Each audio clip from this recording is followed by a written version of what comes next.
Good morning students. Kasturi Devi PG college Chaksu की तरफ से मैं लोकेश कुमार सोनी आपका हार्दिक अभिनंदन करता हूँ। And I will take your English literature classes and today I am going to take your second year English literature class. And before going to topic we have to just discuss figure of speech. That's why today our topic will be figure of speech, and I'll tell you that what's a figure of speech. It's a device to decorate our poetry and prose. Mostly this device is used only in poetry section. That's why today our topic will be figure of speech. Just take its definition.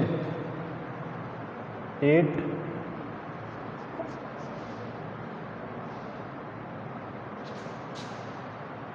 is used to decorate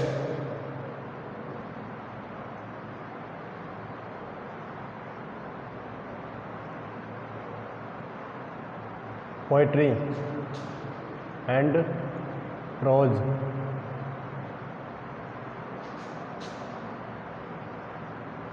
But mostly it is used for poetry section.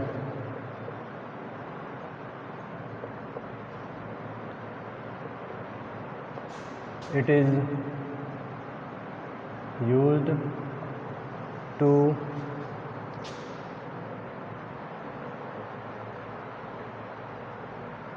impress the reader by improving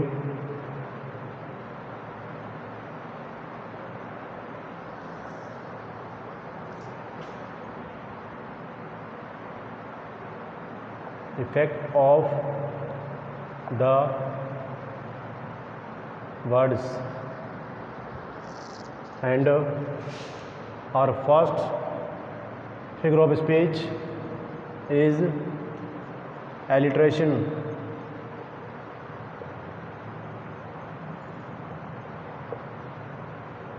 जो आपके हिंदी में होता है अनुप्रास अलंकार। इसमें क्या होता है, एक ही अक्षर की फ्रीक्वेंसी, एक ही लेटर की फ्रीक्वेंसी होती है कम से कम 2 बार, और वो फर्स्ट लेटर होना चाहिए किसी भी वर्ड का शुरुआत का अक्षर, initial letter.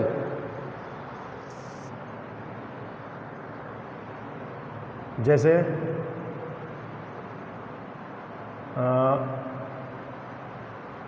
Frequency of initial letter,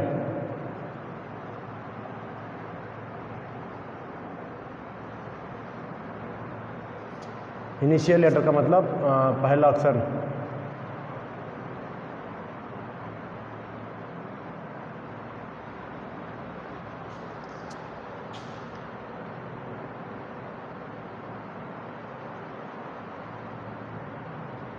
तो frequency of initial letter at least for 2 times.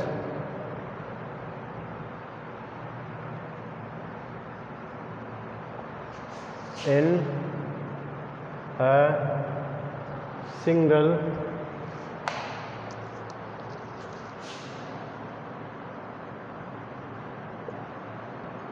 line or sentence.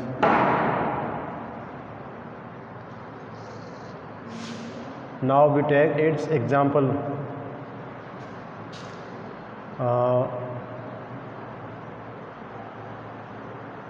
Ganesh is a good and genuine guy. Means Ganesh एक अच्छा लड़का है। अब इसमें देखने की बात यह है कि जी एक ऐसा लेटर है जिसमें शुरुआत में गणेश में भी आ रहा है, गुड में भी आ रहा है, जेन्युइन में भी आ रहा है, गाय में भी आ रहा है। मतलब ज़रूरी नहीं है कि 4 बार आए, कम से कम 2 बार, और मैक्सिमम कितनी भी बार, नो लिमिट। तो Ganesh is a good and genuine guy. Next, she sings sweet, वह मीठा गाती है। CSSS alliteration. Next, anaphora,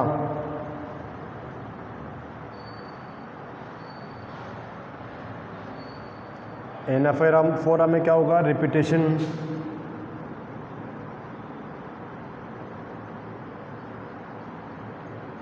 of first letter, sorry first word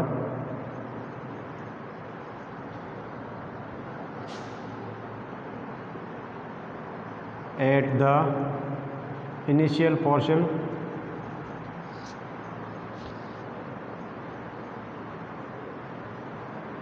of any line,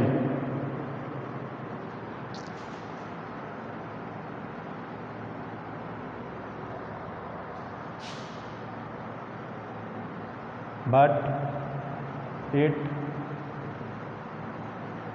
also should be, it also should come at least for 2 times, at least for 2 times,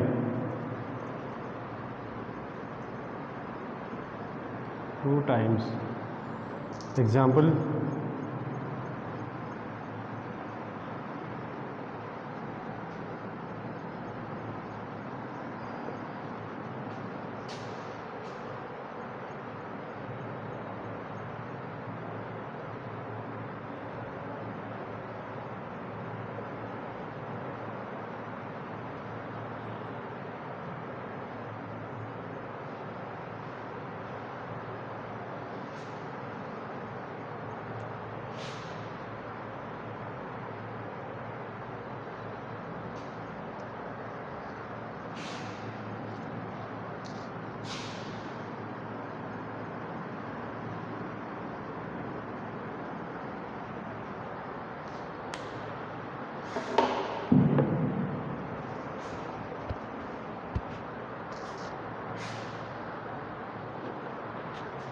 एक बार आप इसको देख लीजिएगा। Anaphora में इसका एग्जाम्पल होगा एंड सी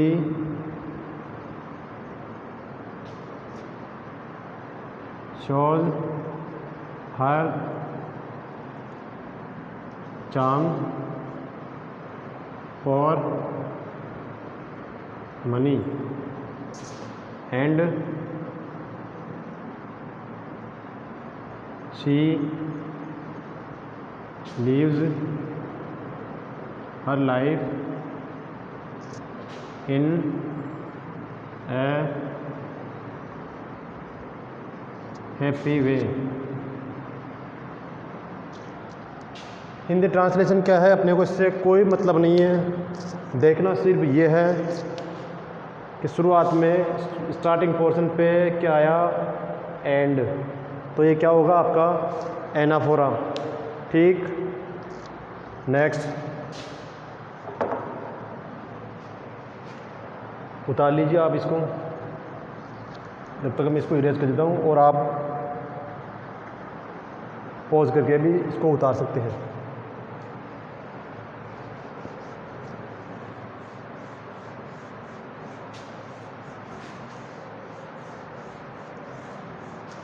उतारते रहिए आप।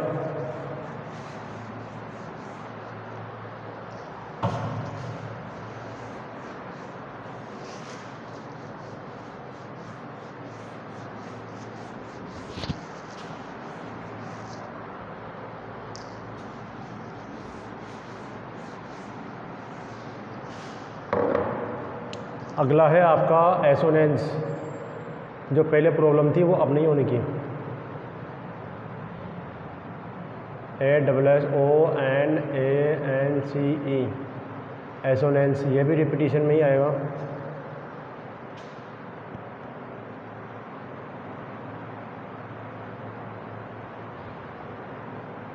Repetition of vowel sound.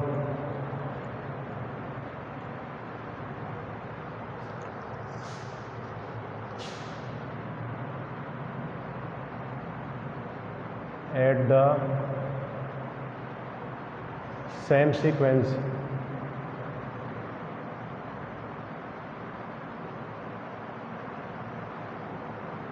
but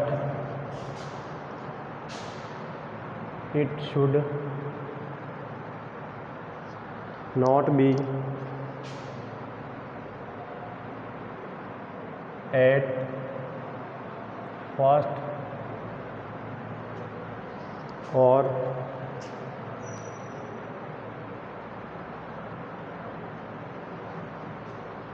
last portion of the word.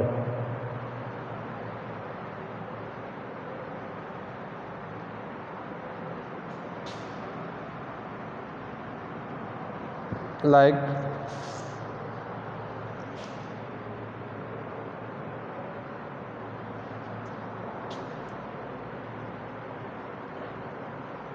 room, Doom. इसमें देखिए आप अक्षर से मतलब नहीं, साउंड से मतलब है। साउंड कहाँ की आ रही है? बड़ा ऊ की मात्रा इधर भी। और दूसरे नंबर पे पहला आर छोड़ना है, दूसरा एम छोड़ना है, लास्ट वाला एम छोड़ना है। पहला डी छोड़ना है, लास्ट वाला एम छोड़ना है। दूसरे नंबर पर साउंड आ रही है ऊ।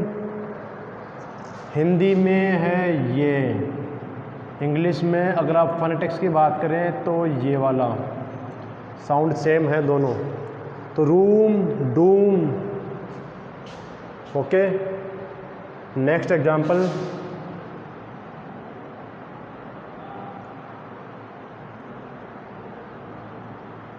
ब्रूम और ग्रूम।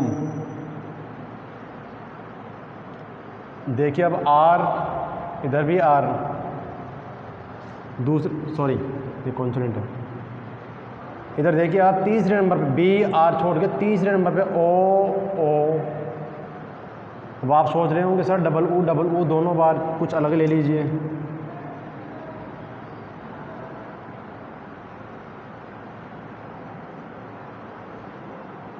Slate, plate, state. देखिए 1 2 3 स्टेट। और एक आप ले लीजिए स्टेल।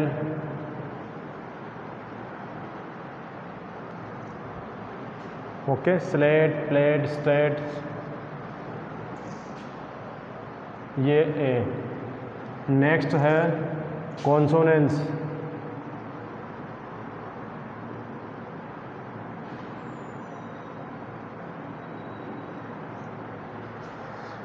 डिफरेंस क्या है एसोनेंस में? तो रिपीटिशन होगा फर्स्ट और लास्ट लेटर को छोड़ करके बीच में, जैसे दूसरे, तीसरे, चौथे क्रमाक्षर पर। इसमें तो रिपीटिशन होगा वोवेल साउंड का। एसोनेंस में वोवेल साउंड का रिपीटिशन। और कॉन्सोनेंस में नाम से भी लग रहा होगा कॉन्सोनेंट, मतलब कॉन्सोनेंट साउंड का रिपीटिशन होगा कॉन्सोनेंस में। जैसे सब कुछ सेम रहेगा, बस ये कॉन्सोनेंट। जैसे फ्लाइट और स्लाइट।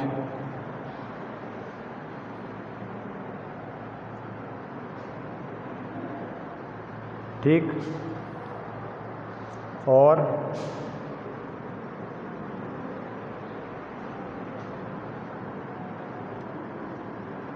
Big, fig. अब आप बताएंगे साउंड इसमें यहाँ एसोनेंस है या कॉन्सोनेंस है? इधर कॉन्सोनेंस, कॉन्सोनेंस, इधर वोवेल साउंड है मतलब एसोनेंस। ठीक। और बॉम्ब,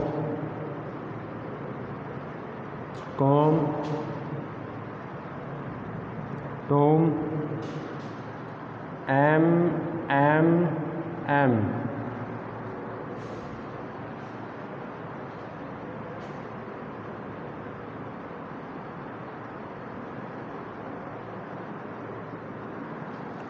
ओके। इसके बाद हमारा अगला होगा सिमिली एंड मेटाफर।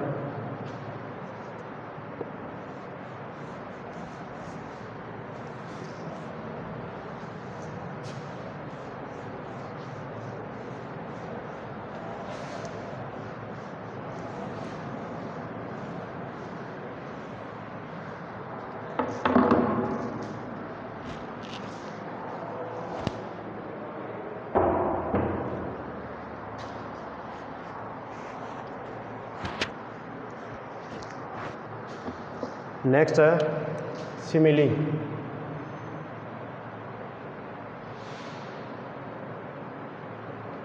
सिमिली में क्या होता है, नाम से लग रहा होगा सिमिली मतलब सिमिलियर, लेकिन एक्चुअली इसमें दो डिसिमिलियर नॉन सिमिलियर ऑब्जेक्ट्स को कंपैरिजन करके दोनों में कुछ समानता दिखाई जाएगी, हालांकि हैं दोनों बिल्कुल अलग अलग एकदम, कहाँ ये कहाँ वो। जैसे तुम्हारा चेहरा तो ऐसा लगता है जैसे कोई चांद का टुकड़ा हो। अब चांद का टुकड़ा कहाँ, अपन कहाँ, लेकिन तुलना कर दी साहब, कहाँ इंसान कहाँ चांद। सीता तो निरी गाय है, गाय के जैसी है, मतलब गाय, सीता गाय के जैसी है, मतलब इसका ये थोड़ी लेंगे कि सीता के दो सींग है, एक पूंछ है, वगैरह वगैरह। गाय से मतलब लिया जाता है कि उसका सिंपल नेचर, और वैसा ही सिंपल नेचर है किसका, सीता का, या 100%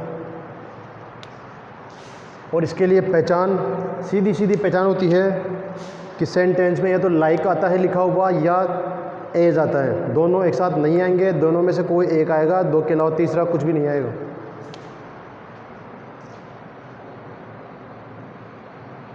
सी sang as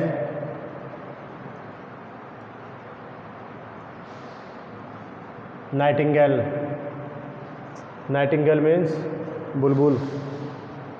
तो वह गाई कैसी गाई, जैसे कोई नाइटिंगेल हो। एज, या ही lives his life as a king or like a king।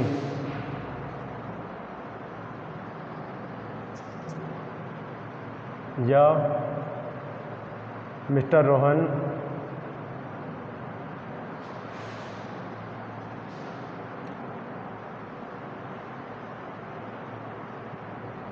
roars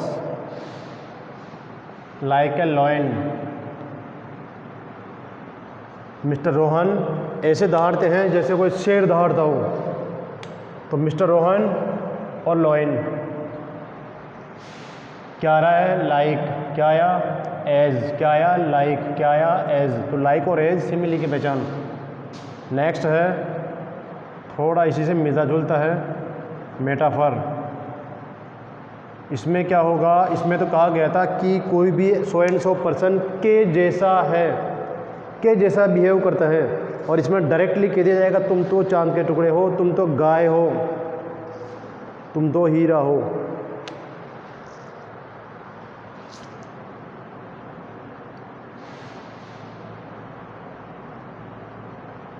पहले पहचान, तो पहचान के लिए इसमें क्या आएगा आपके, एज इफ़।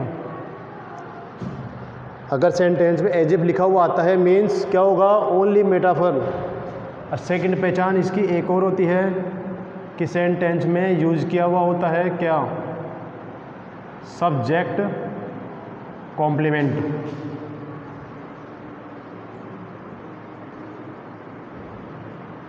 सब्जेक्ट कॉम्प्लीमेंट बोले तो सब्जेक्ट का ही दूसरा रूप किसी भी सेंटेंस में, जैसे कि एक एग्जाम्पल पहले तो मैं लेता हूँ, आई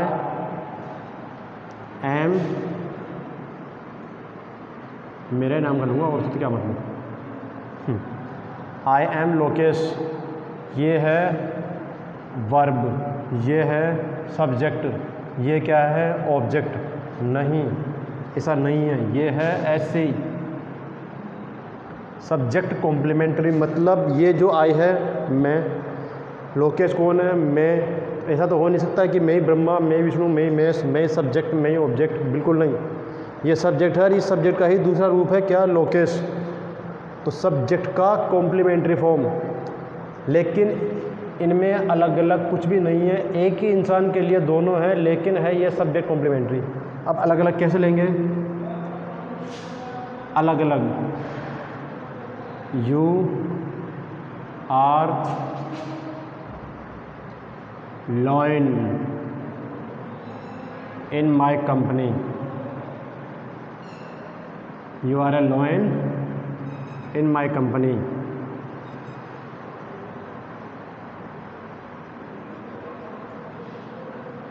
तुम मेरी कंपनी में क्या हो, लोइन। लेकिन इसका मतलब ये तो नहीं है कि वो शेर हो जाएगा, जानवर हो जाएगा, फाड़ के खा जाएगा किसी को, नहीं। लोइन के जैसा बहादुर, तो यू और लोइन, तो ये हो गया आपका मेटाफर। मतलब आपको क्या कहा गया है, लोइन। जानवर को लोइन नहीं कहा, लोइन किसको कहा है, इंसान को। अब आप इसके एग्जाम्पल्स देखिए पहले तो, कि Seema is swinging so sweet as if she were a nightingale.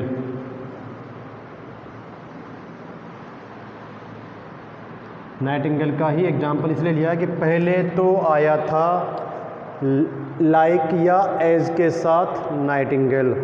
अब नाइटिंगेल को कैसे बताया गया है, कहीं से बताया है, इस एज इफ से।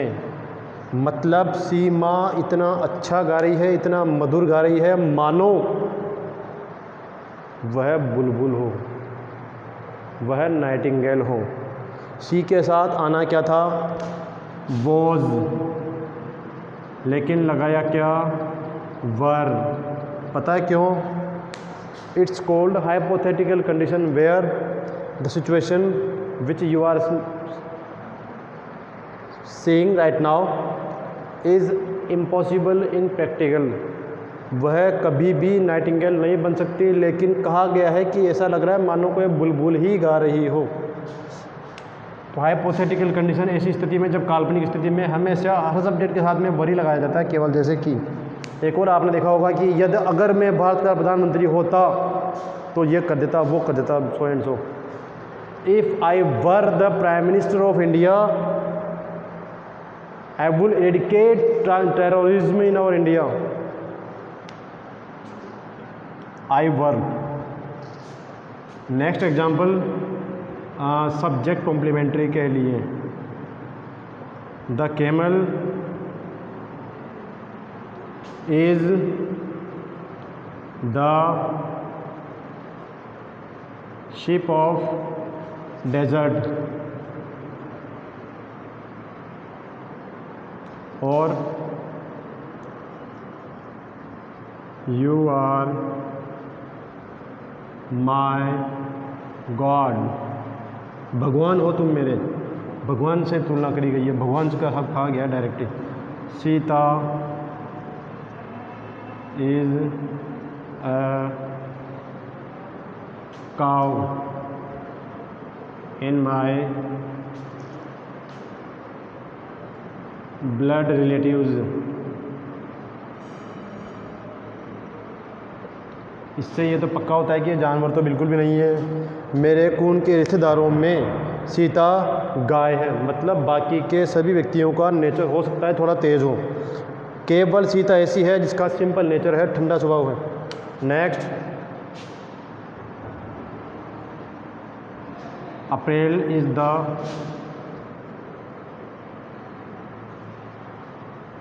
क्रूएलेस्ट मंथ।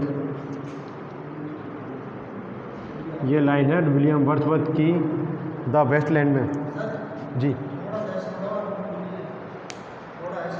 दिख नहीं रहा क्या? टेक्स्ट तो दिख रही है, रोक दिया गया, रोक रखा गया। अरे मान लिया रोक, नहीं रुके, नहीं होगा।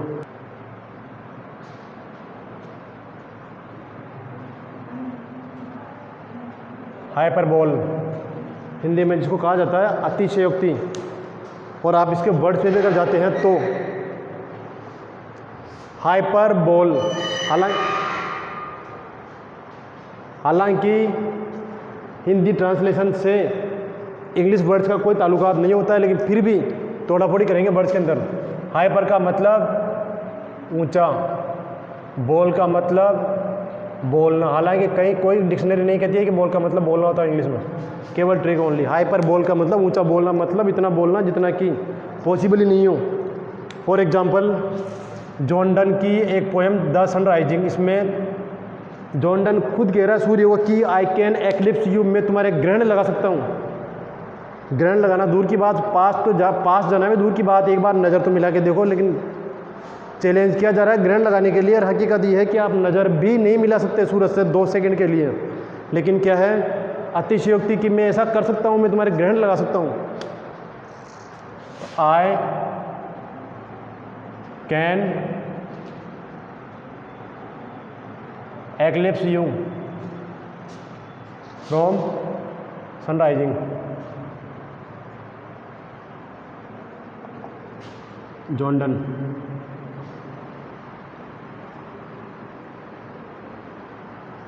नेक्स्ट, विलियम वर्ड्सवर्थ की आई सॉ 10,000 डैफोडिल्स। मतलब मैंने 10,000 डैफोडिल्स देखे एक ही बार में।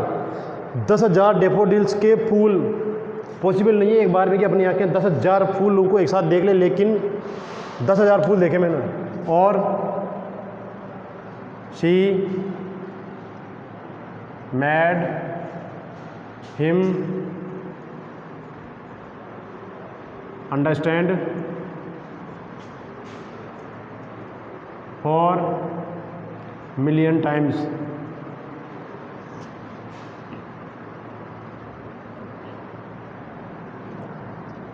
उसने, किसने, इसने, किसे, इसे। मतलब मेल कैंडिडेट ने मेल कैंडिडेट को फीमेल ने, या आप नाम लिखे देख लीजिए, सीमा ने राकेश को समझाया कितनी बार? लाख बार, कम से कम लाख बार। लेकिन प्रैक्टिकली में होता यह है कि समझाया जाता है 1 बार, 2 बार, 3 बार, 5 बार, 10 बार, लास्ट लिमिट।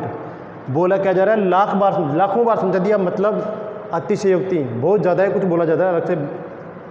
तो ये होता है आपका हाइपरबोल। अगला पर्सोनिफिकेशन।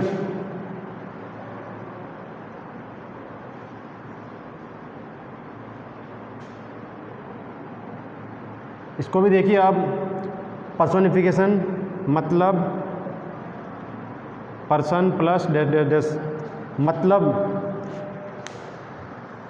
कोई भी ऐसा ऑब्जेक्ट, चाहे वो भगवान हो, जानवर हो, या प्रकृति का कोई पेड़ पौधा हो, या फल हो, या कोई निर्जीव वस्तु हो, अगर उसको इस तरीके से ट्रीट किया जाता है जैसे वह पर्सन हो, तो अलंकार मतलब फिगर ऑफ स्पीच कौन सा वाला होता है उसके लिए? पर्सोनिफिकेशन। मतलब पर्सन नहीं है, फिर भी उसको पर्सन की तरह ट्रीट किया जाएगा। पता कैसे चलेगा? कि उसके साथ कुछ ऐसा एक्शन करता हुआ दिखाया जाएगा कि जैसे कोई इंसान कर रहा हो, ठीक? या personal pronoun he, she, it, name, he, his, her, him, इन सभी का फर्स्ट लेटर जो भी यूज में लिया जाएगा, फर्स्ट लेटर कैपिटल रहेगा हमेशा, ये पहचान रहेगी इसके लिए। जैसे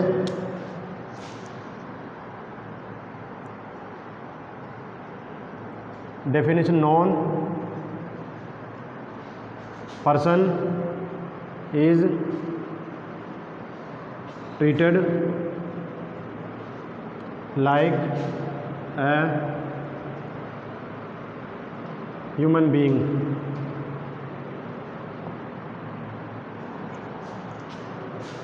For example, love is blind.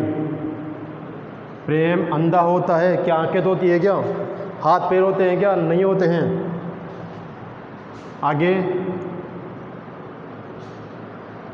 trees gives us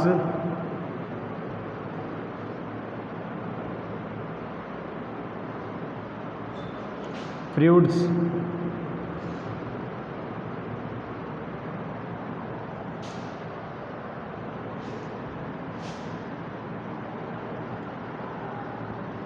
पेड़ हमें फल देते हैं, हाथ से देते हैं पेड़। हम भी झेलते हैं आदमी के, लाओ पेड़ 2 एप्पल चाहिए, ऐसा होता है क्या? नहीं होता है। लेकिन दिखाया कैसे जा रहा है कि पेड़ देते हैं हमें फूल। देता कौन है? इंसान। God always helps me when need. जब ज़रूरत पड़ती है तब भगवान मेरी मदद करता है। भगवान पर्सन नहीं है, लेकिन पर्सन की तरह दिखाया गया है। पर्सोनिफिकेशन। पेड़ पर्सन नहीं है, पर्सन की तरह क्रिया करते हुए दिखाया गया है। पर्सोनिफिकेशन। प्रेम को अंधा बताया गया। अंधा कौन होता है? केवल जानवर या कोई इंसान, लेकिन ये न तो जानवर है न इंसान है। क्या हो गया ये भी? पर्सोनिफिकेशन। Thank you.